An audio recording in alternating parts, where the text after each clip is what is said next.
Be the change.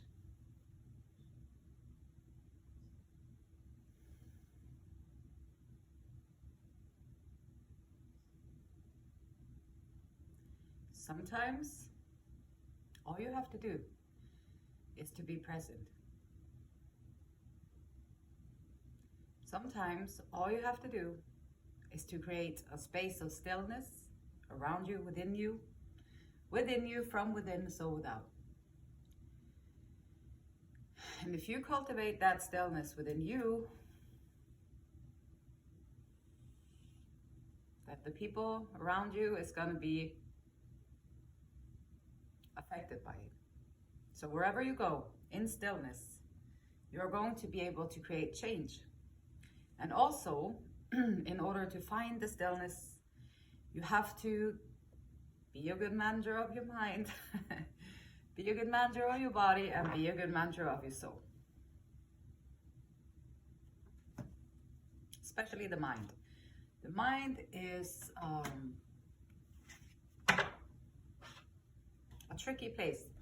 Mind, if one thing you were, if you're gonna like notice one thing today that would be life-changing for you, perhaps you can just, as you go about your regular day, then you just noticed your little voice, the little voice in your head, the little voice in your head that is commenting on everything. It is judging the things that is going on. Well, really, I didn't really, and there's this background voice talking about everything. The voice is kind of a reaction, or kind of commenting on the old records that is going on in the subconscious anyway. So these are just, you can just discard it. Or first you have to notice it. Once you are aware that it is there, now you can start to deal with it. And if you, so the queen is showing up here as the archetype. We all have the queen within us. And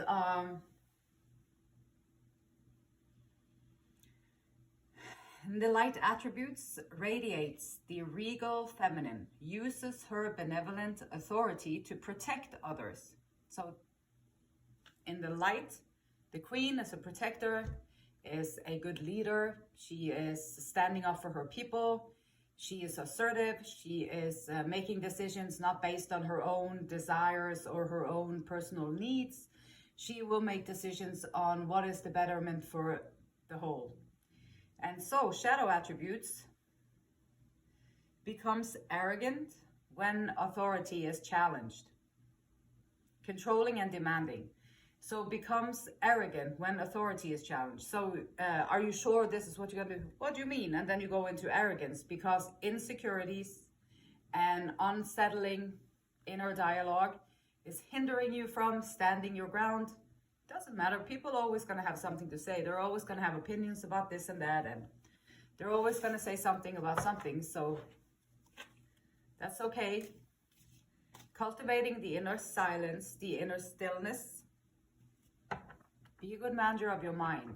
Realize, listen to, like notice what your thoughts, what is it that your mind is talking about the whole time, the whole day, every day, every day, all day long.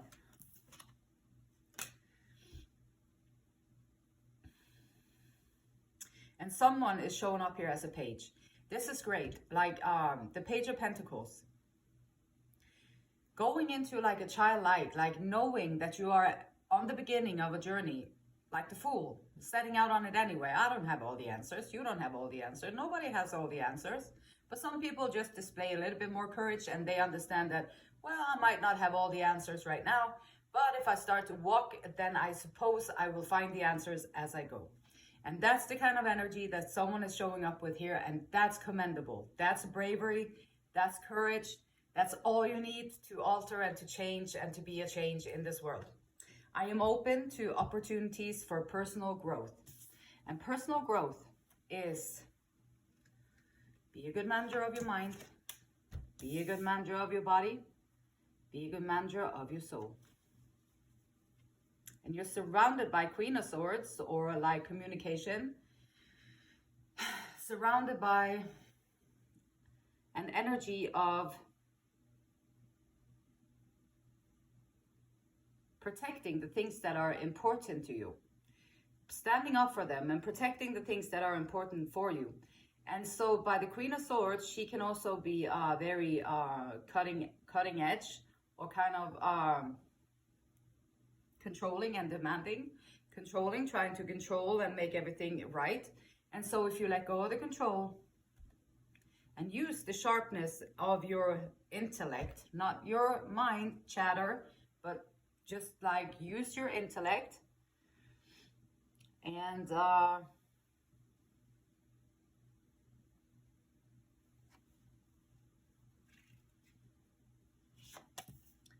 personal growth for the Queen of Swords, it might be adding some compassion. It might be adding some empathy. And it might be adding some things that are more intuitive than logical. And so, and the blockage, I am ready for a breakthrough to success. It's in a blockage. So I think someone is kind of feeling like, got your sword up, like this queen here has got her sword up. She's like ready. She's on the movement forward already. And then the page is kind of like, well, I don't know this territory. This is the first time I'm doing this. And but then this surrounding is like, yeah, I'm ready for this. I'm ready to stand up for what I believe in, and I'm ready to protect what matters to me, and I'm ready to do these things. And the page is like, well, I am open to an opportunities for personal growth. Sometimes being on the attack will just create more attacks. So sometimes it can be, even though you feel that you are ready for a breakthrough to success, you might feel that you are ready for it, but there might be just one or two pieces that needs to come into play before you are actually ready to really hold the success with grace and dignity, and to go through it with in a regal way, a regal feminine way. King of Pentacles in the subconscious.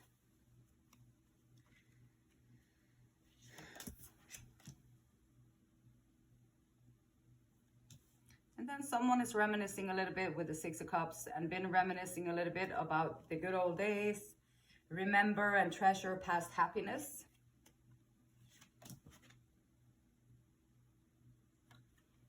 And when you feel secure, when you feel that you are secure and you know your place in the world, and you know you have your footing, and you feel secure and you have your placing in the world, and also in your mind, it's like good stuff. So it's not going to be bothering you or self-sabotaging. It's going to be uplifting, because in your mind space recently, you have been remembering past happinesses, which is a positive, uplifting thing to do. And now you can bring that energy into what you're going to manifest into your future. And your intuition, in your mind space, you know that your intuition is going to guide you to the right decision. And so the page here is actually in many ways more mature than the queen is right here. Because the queen, she is ready to swing that sword. And the page is like, I am open to not knowing everything. I am open to go within. And I am open to sit down and look at myself and look at what is actually going on inside of me. And I am open to take some notes to see what my voice is talking about in my head, and to see if I'm self-sabotaging, to see if I be constantly judging other people, which always reflects some kind of judgment upon yourself as well. And getting to know these things is going to open up a whole new world. For sure. 10 of Wands. And so, the queen is also, yeah, I protect what matters to me. If people matter to this queen, then she's going to protect the people. So the people, and protecting what matters is a good thing, but sometimes it can create heavy burdens. If you always if you never take yourself first, like this page, this young portion of this person is like, I am open to And then the queen, she is like, I'm ready for this and I'm ready for that. And I'm carrying all these these heavy things because I want to do it for everyone else. And I'm trying to please other people. Now, moving into the future, the queen is going to realize that you have to love and take care of yourself first. Page is more mature than the queen in this situation because the page understands that you have to love and care for yourself first. You have to be your own best friend. This is why when you sit down and you close your eyes and you notice what is your voice in your head saying. You can even write it down, what the voice is saying, and see how much of that voice is actually building you up for your life. How much of the voice is actually pulling you backwards in your life. How much of that voice is actually hindering you from moving forward in any way. How much of that voice is just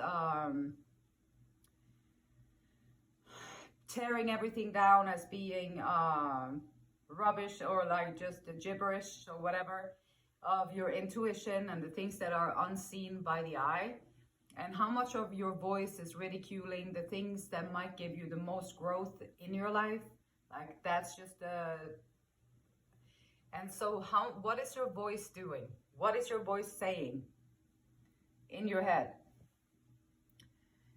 It is there because everyone has it, and it's not me. It doesn't mean you have to go into the psychiatric ward.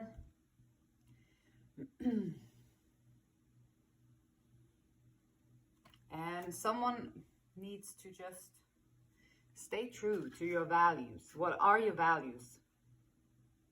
Protect what matters to me. What are your values? What is it that you are protecting? Are these your values?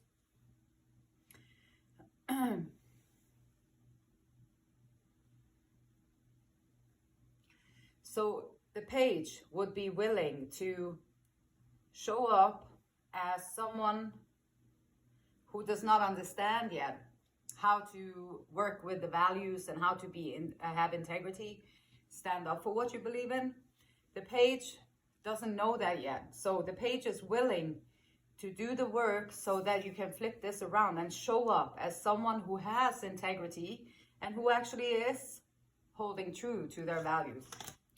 And so the queen, on the other hand, here is on the move forward, and she's going to protect whatever she's going to protect at whatever cost, at whatever. And this can be a guy, it can be a woman, it can be it. I don't know what you call all these different humans anymore, but it could be any kind of human, however they get put together again. The energy of just mowing down things, coming in, being the top dog, and then doing all these, I don't know. And then not standing true to what you believe in is self-contradictory in itself. How can you show up as someone on top of their game, on top of themselves, and then not standing for anything, not having any values that you stand for, or not having any integrity, just flying with the wind? So figuring out what's your values, how can you stand up for what you believe in, and what matters to me, are they aligning with true values, or are you open to do some personal growth before you go out there and show the world who you truly are? And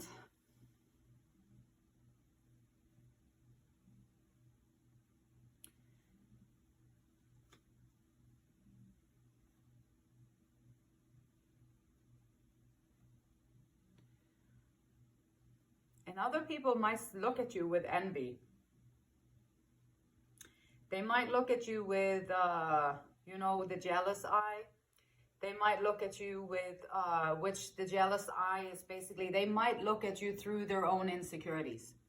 And they might look at you through their own sense of fear for not being good enough, fear for not being beautiful enough, fear for not ever being able to achieve this, fear of not being able to achieve that. And so this person with those kind of traits, they would sit there and they would look at people who are doing the work, people who are open for the personal growth, and these other ones, they're going to sit there and judge it. You just keep celebrating everything that you achieve anyway. Even though, and we have judgments. I look back with compassion for myself. Judgment, awakening. Yes, awakening. Also, sometimes the judgment, the awakening can be like, holy cow, I thought the people around me were happy for me. And now I realize that they probably would benefit from being open to some personal growth.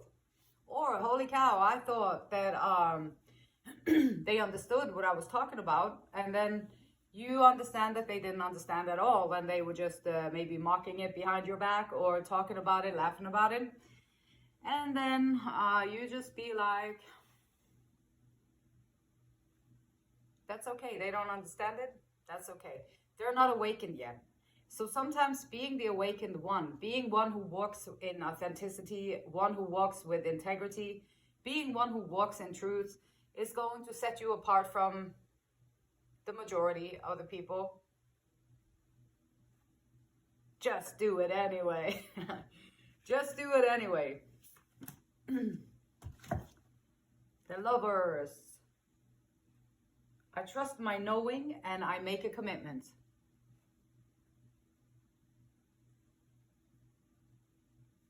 And in this particular space, it's in the physical space. It's, I would say this is about cultivating a good relationship with your body, Earth suit. You are going to be hopping around here on planet Earth for a while.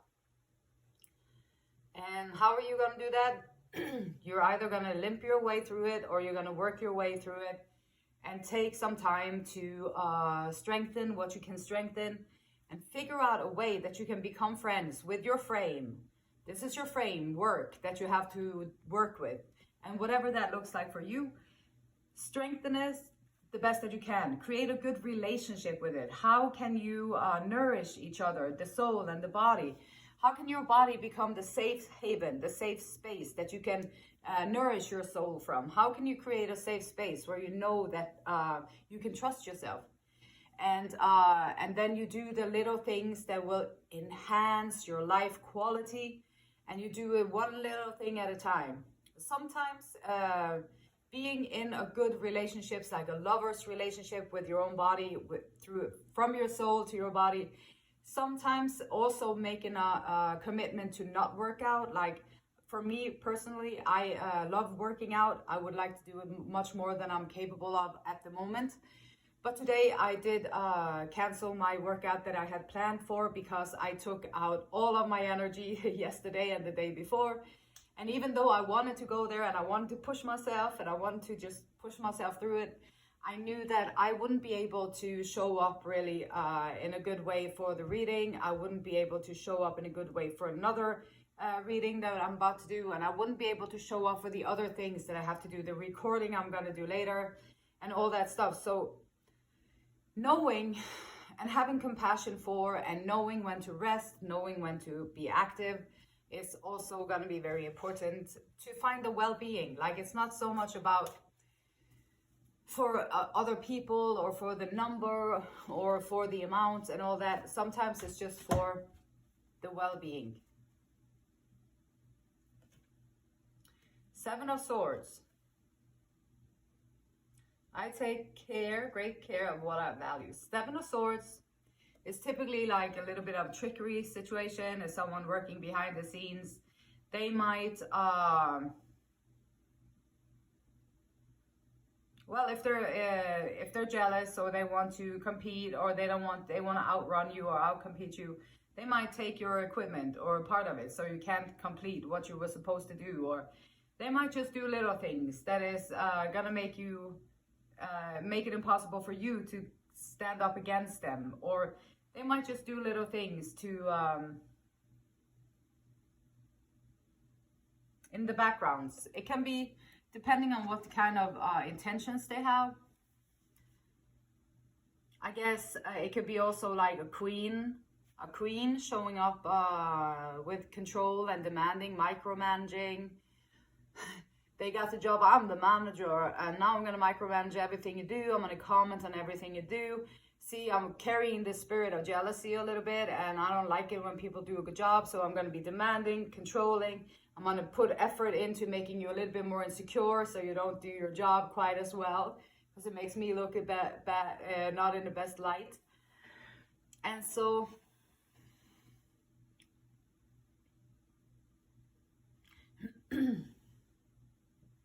learning to take care of what you value, learning to be that person who takes care of what you value.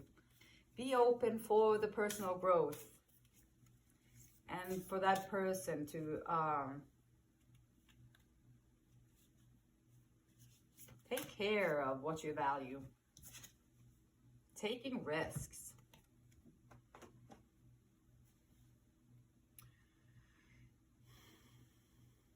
Sometimes taking risks can be to be the eagle that just flies off on its own. Sometimes taking risks can be doing things that other people might feel like is unconventional. Sometimes taking risks can be if you are in a leadership environment where the environment kind of is a little bit toxic. Then taking risks can be to really stand up for your values, stand up for what you believe in. Standing up and taking good care of these things that you value and that you believe in can also be taking a risk, because now you're going to change the balance of wherever you are. Like a queen is typically a leadership kind of person, a person learning to becoming a good leader. A good leader should have good values and protect what they value. A good leader should know what that is, and they should know how to do that.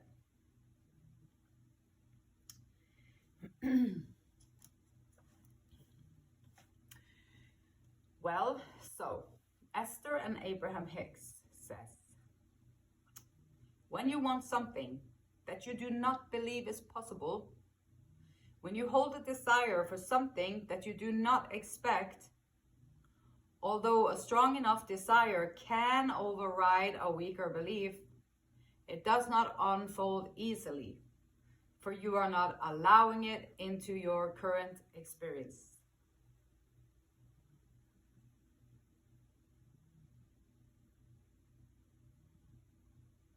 The beautiful light in me, it honors, respects, and loves the same beautiful light in you. And until next time, namaste.